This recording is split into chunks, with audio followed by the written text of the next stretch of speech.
Hey everyone, welcome to the Gypsy After Show on AFTERBUZZ TV. Stick around because we're going to be talking episodes 1 and 2. You're tuning into the destination for TV superfan discussion, AFTERBUZZ TV. And now, let the buzz begin. Yes! Come through, Fleetwood Mac. I love this song. Oh my god, it's definitely one of their best songs. I mean, they have so many good songs, but like, Gypsy's definitely up there. And it fits perfectly with the show. It does. Yeah. I was like, we're gonna have like so many Gypsy songs for this after show. So We're gonna get our playlist ready. we are. So guys, if you're tuning in live in the live chat, please leave us a comment. Always subscribe to us on iTunes and on YouTube. So Gypsy, episode 1 and 2. What are your guys' initial thoughts on the show so far? Crazy. Yeah, Crazy. Honestly, I don't really like Naomi Watts' character too much. Oh. Yeah, I mean, I'm not sure yet. After just 2 episodes, it could kind of go either way. I mean, it's obvious that she's crazy, Yes. but I feel like I don't know enough about her, and there's just either she's like everything with Sydney that's happening with her, either she is legitimately crazy, or there's something that we don't know yet that's going to reveal that there's more to her than what meets the eye. I was telling you guys, I'm expecting like a major twist halfway through, maybe at the end. What about you, Karina? What do you think?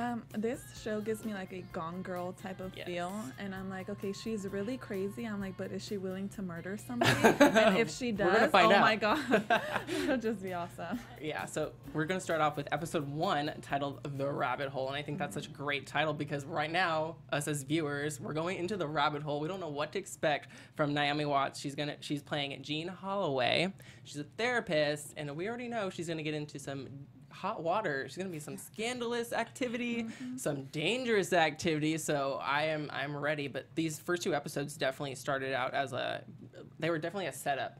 So like you were saying, we already what's gonna happen. So and also before we start, Sam Taylor Johnson, she actually directed these first 2 episodes. And if you're not familiar with her, she actually did the 50 Shades of Grey movie. Oh wow. So okay. her directing style, her aesthetic is definitely, I think it really pertains to Gypsy from like the scandalous activity that we're gonna see soon. So we're introduced to Sam in one of her therapy sessions, and Sam is a kind of an insecure guy. He recently just broke up with his girlfriend, Sydney. And you mentioned Sydney earlier. So what are we feeling about Sam so far? So right now I feel bad for him, but I feel like with him, just like with Jean, we might find things out that we don't know. And I was mentioning this earlier to you guys that I wasn't sure if she met Sam first or if she met Sydney first. And the thing is, the way they're setting the show up right now, it seems like Sam's her patient, she knew him. Through Sam, she's hearing about Sydney, and now she wants to go stalk Sydney with some weird alternate, alias. But it could be that maybe she knew Sydney first, and she tracked down Sydney's ex-boyfriend, and somehow, maybe not directly, but maybe indirectly, convinced him to become her pageant. And here we are. Yeah, that's a crazy theory. Because I have like a feeling of that too, that maybe she actually knew Sydney before Sam, and so I also get the feeling that Jean kind of like really likes Sydney because she's so exotic different type of thing. And so I'm thinking, she's okay, British. maybe English. And so I'm thinking maybe she knew Sydney first and like kind of like started liking her. Yeah. But I don't know, it could go both ways. It's a very interesting theory. I didn't even think of that, but like, yeah, because I can definitely see it like happening possibly. It's definitely a potential possibility because we're just introduced to Jean. We see her as like a normal not a housewife because she has a job. She's a therapist, so she says.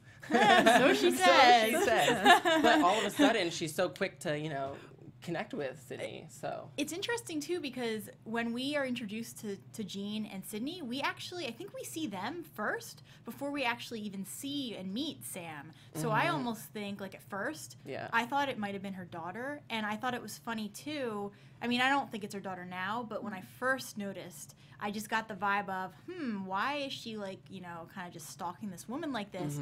And it was funny because as we meet her, the first thing that Jean does is her mom's calling and she just does not answer. And then we go right into that patient that keeps basically saying, my daughter keeps pushing me away. Yes, Claire, I believe her name is. Yeah. Yeah, and her daughter, she's just like so attached, overbearing completely. Her daughter, Rebecca, that's her name. And speaking of that, I remember like there's something that really stood out to me in the beginning was she circled boundaries.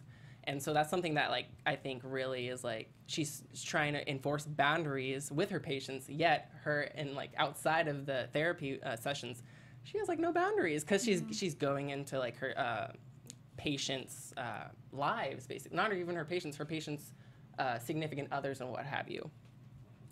So, like, she meets Sydney, and she also gives herself a different name, Diane. Yeah. So, and she pays in cash. So I thought that was very interesting. She's going totally vigilante here, total gypsy style. What do you guys think of this new persona, Diane Hart? I believe that's her. It almost, so she made that comment to her husband that she used to be crazy, and everything that she's wearing when she goes undercover as Diane she got from her closet. So it's almost like she's becoming who she used to be, even though we don't know who that person is yet. I have a feeling we're gonna find out that she was some really, like, you know, I don't know, just some wild child who basically reformed and then met her husband. So I have a feeling that she's just being who she really wants to be. Yeah. And the housewife / therapist is just a different person that isn't really her. And there's something interesting about her, like, wardrobe. I don't know if you guys noticed the necklace. Yeah. The gold necklace. Yeah. She wears it all the time. And I wonder, like, what significance that has. Because she only wears it when she like, goes to hang out with Sydney and things like that. So I'm like, what is that? What is that necklace? You know, an ancient artifact that possessed her. Yeah, like, I don't know. That could be like her signature Diane. I didn't even. Like, You guys are. What I'm so glad you guys are here because you're like really like, oh yeah, you're like refreshing my memory. I'm like, yeah. What were you saying? What if her real name is Diane and Jean is the fake name? Yeah. That would be really good. Yeah. That could be. So, what were you talking about? Oh, okay. So later on, Jean brings up Alexis. That's her name, right? Alexis, who is oh my gosh, technical difficulties. I believe Alexis is her husband Michael's secretary. Yeah. So right off the bat, I feel like a sense of tension whenever Alexis is brought up with when she's talking to her husband Michael Holloway, portrayed by Billy Crudup. I don't know if I mispronounced her name. I'm sorry, Billy. But yeah, I think Alexis, we haven't seen her yet, but we later see her, and she's a bombshell. And you know it never ends well when there's a beautiful woman, you know, hanging around marrying men. So what do you think? Oh my God. Yeah, and she also, Jean kept on saying, like, you talk to her too much, like there needs to be kind of like some space. And then we started seeing that when she like would call on the phone, and even Alexis was staying on the phone late at night. And I'm like, okay, that doesn't seem very normal, but okay. The fact that the husband has to lie too when he comes back, and she's like, oh, like, how was your dinner? I'm sorry you had to eat alone. And the fact that he can't tell her that he ate with Alexis is a red flag.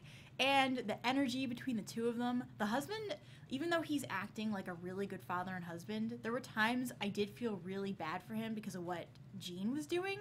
But I have a feeling that if they haven't already, he's going to be sleeping with Alexis. And I just don't think he's happy, and I don't think Jean's happy. And I think that's maybe one of the points of the show is that if you're in a marriage like this, and sometimes you can grow and change, and it's, you know, people don't always stay in love. They fall out of love. And I think that's what they're trying to say with this show. And later on, this is skipping ahead a little bit, we see Alexis on OkCupid. So we already know she's single, she's available, so she might make herself available to Michael. So, Jean, gotta watch your man. But we're also introduced to Jean and Michael's kid, Dolly. And Dolly, I think we were all talking about Dolly previously before the show, that we really like Dolly because she's definitely going against gender norms, and you know, she might be, you know, lesbian, she might be trans, as some of the, you know, students and faculty were talking about later. And I really appreciate them incorporating that. And despite the school kind of not really liking that about Dolly's character, her parents don't seem to have a problem with it. And I really like that about that, the choice that they made in the show. Yeah, I like that too, that they, like, Dolly is everything that, you know, you don't typically see as, like, a little girl doing, you know, with the way she's dressed to what toys she's using. And so I like that her parents aren't like, oh, no, you can't use that toy, you can't wear that. And so I do like that they did that too. I posted on Snap like last week. I don't know if you saw it. Yeah. I was so upset because there was this little girl behind me. I was at Target. And this little girl really wanted like this Lego toy, and I think it was like DC superhero, whatever. And her mom was just like, "No, it's for boys. I'm gonna call your dad and tell you you're acting up." And she just really wanted the Lego, and I was so upset. It frustrates me when parents, you know, they just try to, they're overbearing, like Claire in this episode. They're like, "No, you have to do this. You have to do that. You're a girl.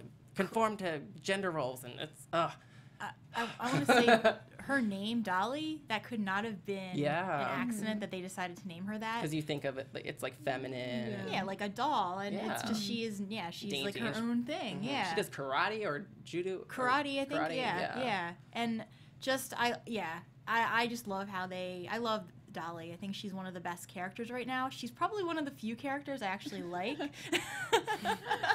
Because I mean, everyone else there's so much gray area right now. And but Dolly just seems like, you know, it's unfortunate she has to be in this world of these suburban housewives. And oh god. And you already know Jean's completely over that Real Housewives of New York or wherever they're at. Yeah. Because there was a dinner. They had a dinner that they went to, and she was just with the other moms, and she was totally over the conversations that they were having, such trivial, like, gossip. Stupid. Yeah, and she was over it, and she just wanted some wine. I'm like, yep, that would have been me. I just want a drink. And she adopts her a taste for bourbon. Bullet. Yeah. So I'm like, okay. And it's just really interesting how Jean's picking up all these traits, all these characteristics of the characters throughout, you know, she comes across. Later on, she gets her hair blown out because Claire's daughter, Rebecca, loves to get her hair blown out every week. So I'm thinking, like... Oh, I didn't even catch that's why she was doing that. Her hair was, like, it's naturally, like, I think, wavy, but then it was straight. So it's really... I'm wondering, my question from the season to come is she doing this to benefit her patients, or is she doing it to benefit herself? You know, is she going through some crazy midlife crisis? I don't know. What do you guys think? No, yeah, because even like when all the therapists like gathered in the table, and she was like, "I'm tired of, you know, having all of these people come with me to their problems but not see progress." Yeah. So I think that's why, like, she's taking matters into her own hands and trying to see if somehow she could change the way that you know, they manage their lives or whatever. We actually have a comment from the chat. Oh, shout out to the chat. Yeah, Thank you guys. Shout out to Joe8257. Hey, Joe. He wants to know, do secretaries normally keep a bottle of wine in their cabinet? If I was a secretary, I would probably keep a bottle of wine in my She was so eager to, like, jump out with that wine. She's like, yeah, I'm going to go eat lunch or dinner or whatever it was with the boss. It depends what kind of wine. It depends. Yeah. I typically like white wine. Yeah, some Chardonnay, maybe some rosé. I don't know. Oh my God, that's so funny. I was going to. Also something interesting about. I was about to say Claire. Jean. So many names to remember. I know. Was that she keeps telling Sydney that she's a writer. So that really stood out to me. And I remember Sydney quoted Thoreau about when she was hanging out with Sydney. They went to go out. And she says, "How vain it is to sit down and write when you have not stood up to live." So I'm wondering if that really, if she basically read her life out to her through Thoreau, a philosopher. So you know what's interesting? So I'm a writer, and one of the big things is we talk about inciting incidents. And that's, you know, when something happens that, you know, makes the character decide they're going to do something. So I feel like we stepped into this after the inciting incident, and we don't know, like, that's the mystery. What happened that's driving her in this direction, that she's now making these choices to be this way and push those boundaries. And it's funny, too, because with Claire, it wasn't just that one session. It was like, if you look back in the logs, boundaries, boundaries, boundaries. It's like all about the boundaries for her. Yeah. Yeah. She's gonna cross those boundaries as we go into episode 2. But when this episode came to a close, Jean was in a session with Sam, and Sam was previously sniffing like Sydney's shirt. Like, oh my God, he was sprung by poor Sydney. But you know, they broke up obviously. But we learned the episode ends when Jean learns through Sam that Sydney's father died. So, you know, is this something that does she act out because of the death of her father? And we're going to find that out as we talk about episode 2, possibly, titled Morgan Stop. So what did you guys think of this episode? Episode 2. There was this scene, I don't remember if it was episode 1 or episode 2, where Jean did find out that Sydney had like lied about the whole death of her father and stuff, and Jean actually seemed upset about it. And in my head I'm like, okay, why are you upset? You're lying to her too, you know? Yeah. So I'm like, okay, like I'm kind of iffy. I'm like, you seem upset because she lied to you, but your whole life you're lying to her because you're lying that you don't have kids, that you're not married, that you're single, and like all this stuff. And so I'm like, okay, I mean, there has to be something deeper going on. Yeah, and why did she lie? Yeah. So. The whole episode 2, I thought, got even creepier with how she was basically hanging out with Sydney. And for me, the strangest part of the episode is when she starts lashing out at Sydney when they're in the club and basically tells her, you know, you cause destruction to everyone you meet. And it's like, okay, did you say this because you're basically displacing your own anger? Because she even mentions that when Allison, the girl who is suffering, she mentions Allison displacing her anger on her. So now it's like she might be displacing her anger on someone else. And it just, to me, it was like, okay, did Sydney actually do something to you? Or are you just really that crazy? Yeah, speaking of Allison, I remember she appeared first in the first episode, which I forgot to mention, sorry. But, it scares me because, you know, as we know, Jean likes to pick off traits and actions of her patients, apparently. And so, you know, Allison is a user, or that's why she dropped out, I believe, because of drugs. And, like, we find out that she has a boyfriend who's abusive. He's different when he uses. So I'm like, oh, no, Jean, you have a daughter. You're someone's mother. Don't get into drugs, girl. And didn't she already? Because didn't she, like, rip off a prescription from one of the houses she was in? And then She did. Oh, my God. And then she brought, like, the bottle out, and it said her name. And so I'm like, oh, she's a pill popper already. And, oh, my God, I was like, okay, first of all, who just goes through someone's house and, like, just takes their pad like that? Jean does. Yeah. So now that you mentioned that she might kind of get into hers because she was getting into everybody's traits. She could have done it previously in her past, not her past life, but like years before, you know, before she met Mom, before she met Michael. So, I don't know. But I remember this episode ends, or it doesn't end. It ends, obviously. But it began when she got a text from Sydney. And, of course, her husband was gone. So, you know, she was making dinner, which is something that she doesn't usually do. She makes dinner, but it's like frozen. She'll, like, heat up a frozen pizza. They've made it very obvious. Like, she just keeps saying to people, oh, I don't cook as well as you. Yeah. So it's kind of odd that, she was cooking in this one random but scene. She's definitely really excited in this episode with Sydney because she got a text from Sydney after hanging out last episode. And I believe she had a little fantasy. Do you remember the fantasy scene? Yes. My laptop was trifling because I was watching it earlier. And, of course, my laptop decides to just freeze at this point. And, you know, Naomi Watts' character, Jean, she's just like in the process of climbing. Anyways, it just froze, and I was uncomfortable. But anyways, also in this episode, Jean gives Sam homework to stay away from Sydney. So that was very interesting. Do you think that she's doing that to benefit her or to benefit Sam? What do you guys think? I think it's to benefit her at this Yeah. point because she wants to be able to see Sydney whenever she wants to, and I think she's worried because she did accidentally walk in and hey, there they are. So I think she just wants to be able to see Sydney, and I really think what we're gonna find out is that she's in love with Sydney, and whether she met Sam or Sydney first, now it's about Sydney, and I don't know. I just don't think I don't think at this point she's psychologically stable enough to be a therapist. Oh no. Ripping off those labels? Yeah. Yeah. And I think there's a lot of jealousy too, which is the reason why I think she assigned that homework, because she's like, okay, she kind of, when he was telling her how like they were hanging out and how everything was like getting good, she kind of, I felt like, got jealous about it and was like, okay, your homework is you can't make any contact with her because what if Sydney ends up getting back together with him type of thing. So Yeah. And we learned through this episode that Sydney seems to be very dominant, whereas Sam, you know, he's very passive, and he kind of waited hand and foot. Is that the right term? Hand and foot on her? Whatever.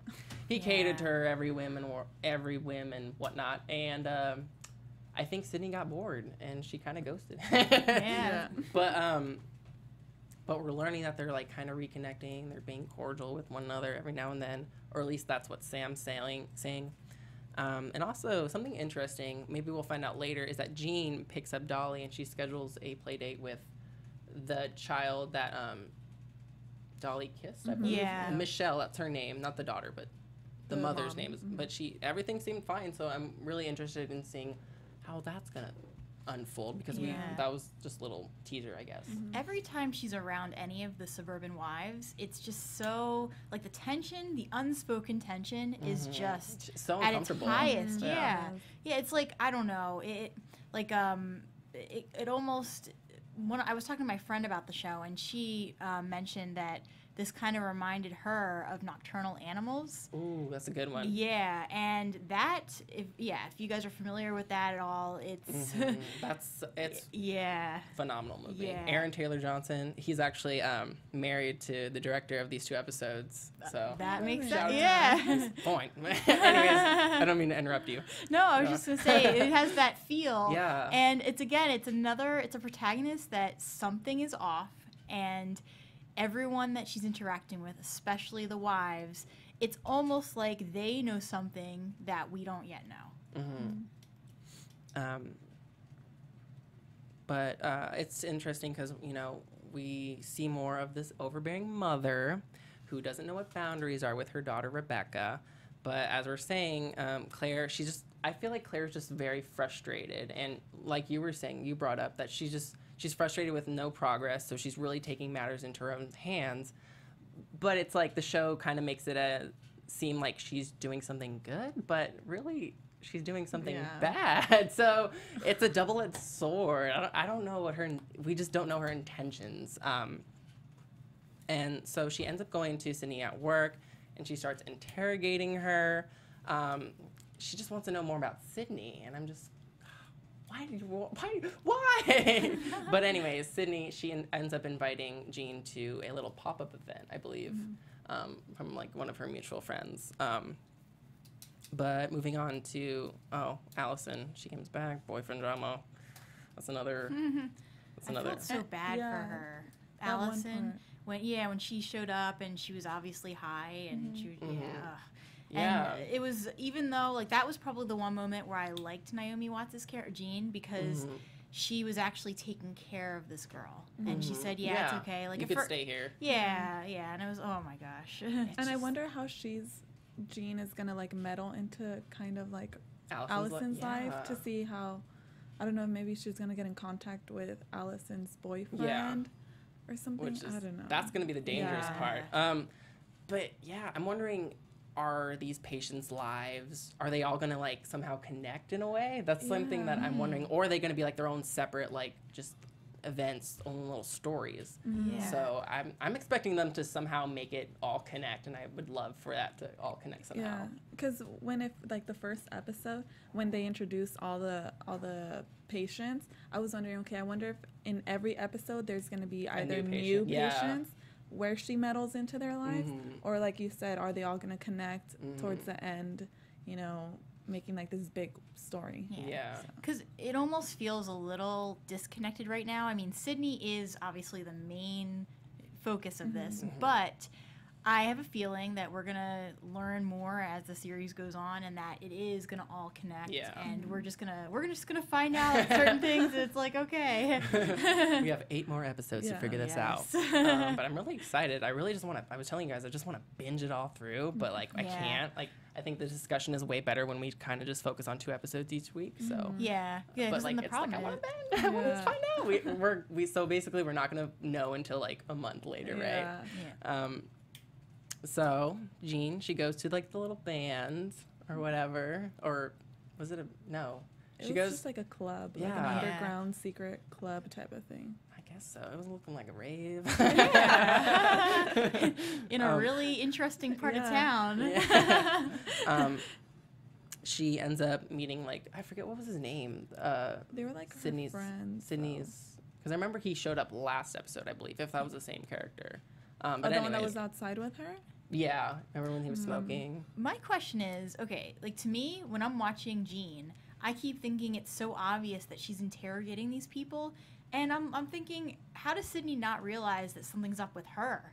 Because she's just so obviously not, she's not being very natural about it. It's like, oh, well, tell me what happened with Sam. Tell me why she doesn't talk to him. It's like, okay, Yeah. who's this woman and why is she asking me these questions? No one's interrogating Yeah. Jean. Yeah, And yeah. I felt like Cindy kind of figured it out a little bit, like when they were, I think it was in the coffee shop or in the bathroom at the bar.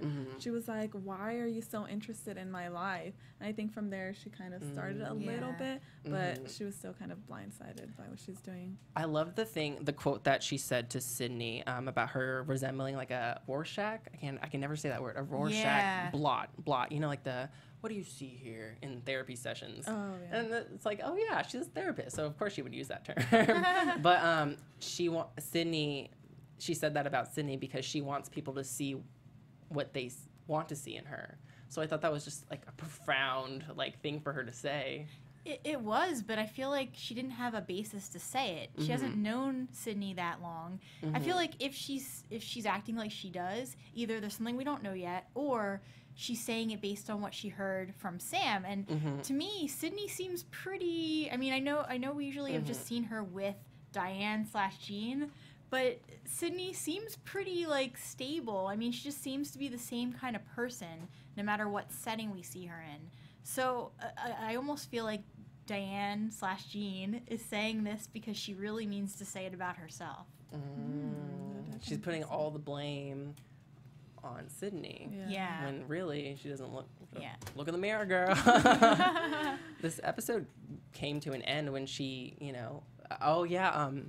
Dolly, little Dolly, cute little Dolly, wanted to FaceTime her mommy because she was I believe she was being babysat at that point.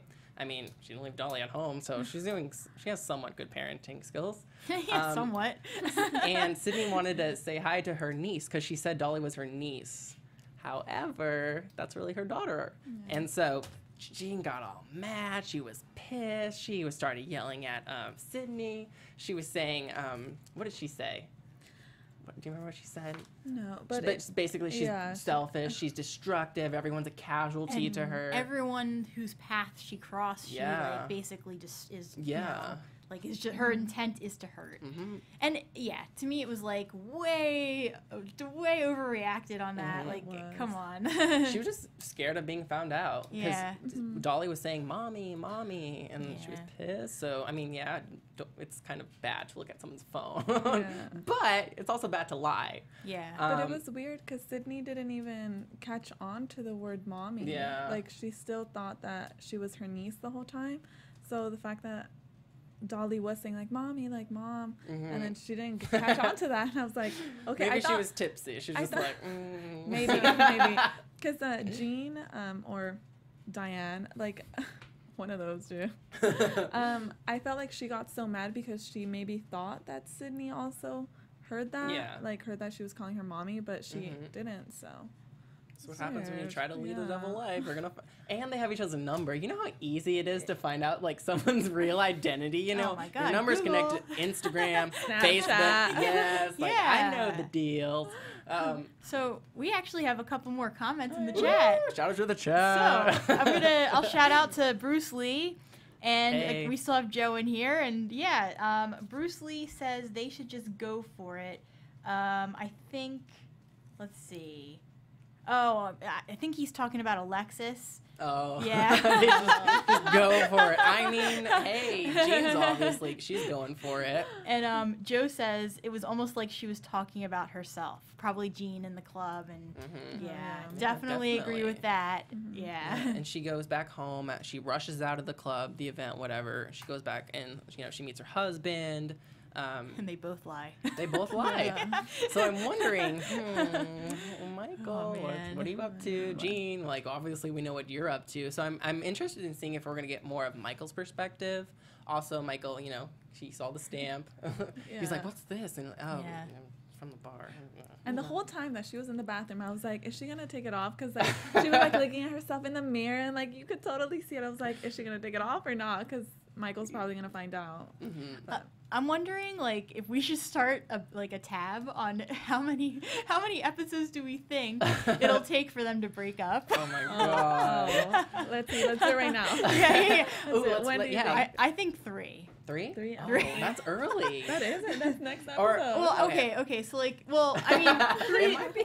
three Maybe. more from now. 3 more Okay, episodes. And Okay. I don't know that the marriage will end in 3, but I think they're gonna find out and realize that the marriage isn't working too Okay. I'm heading for like episode 7. 7, Maybe that's a good I number. still feel like Jean needs to kind of figure out everything she's doing with Sydney and stuff, and how she kind of feels about her and what she's doing with all her other patients. And then I feel that maybe then Michael and her will kind of tell each other that. Yeah, so They're, you're like, like separating. You're kind of like 6 or Yes, 5. like 6, Yeah. 5, 7. 7. I would say 8 because I feel like that's a good kind of like falling, maybe Yeah. mid or beginning falling action, maybe of Oh. things just being a mess. I don't know. Maybe it's the 10. I don't know. Yeah, who Season knows? Maybe- finale. Yeah, season finale. They find out. Hey, but that's a good. Yeah, that's a good cliffhanger for. Dun dun dun. That's like a good And cut. cliffhanger Oh my for season 2. Oh What my if there's season 2? You never know. I'm also predicting a cliffhanger ending for sure. Yeah, definitely. Gosh, but I'm really excited for this season. Also, we should, I don't know if it's already happened, but we should predict when Michael and Alexis are gonna do it, or Your AfterBuzz TV prediction. Yes. I was waiting timing. for that. I feel like someone can read our minds. What do you guys think? When are they gonna do it? I think they're probably gonna do it. I think maybe like Might have already have. maybe in the office. I'm thinking episode 4, so like 2 more episodes, Yeah. and then I feel like they're gonna do it, but Jean still won't know about it. So I agree. I would say 4. Yeah, I would say 4 too, Yeah. because I think next episode, AfterBuzz TV exclusive. you heard it here. the exclusive is that we don't think it's gonna be next episode. Karina confirms. Oh my god. But yeah, God. I'm really excited for this new Netflix original. There's just so much good content on Netflix. Netflix is really killing the game. It is. I've just finished binging Glow. I don't know if you guys saw that. I want to do. No, I I want to wanna watch watch that it. one too, Yeah. You guys need to watch that. And obviously, Yeah. Orange is the New Black. Like, there's always something to watch on Netflix. You But should definitely binge Glow and then watch our Glow After show Sundays. On yes, AfterBuzz. guys. Yes. Yes. Plug that, Mark. Plug it. I will be there.